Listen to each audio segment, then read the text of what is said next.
विश्वविख्यात महिमा धर्मपीठ जोरंदा महागादी रे आसंता फेब्रुआरी 11 रे प्रसिद्ध माघ मेला अनुष्ठित हेब।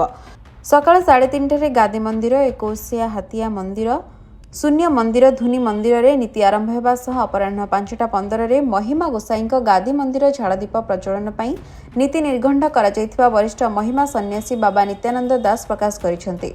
स्वयं महिमा स्वामी 1874 माघ शुक्ल चतुर्दशी रे जोरंदा रे ब्रह्मध्वनि स्थापन करी जोरंदा माघ मेला आरंभ करथिले। चलित वर्ष राज्य एवं राज्य बाहर सन्यासी साधु सन्थ महिमा गादी रे पहुंचबारे लागिछंती।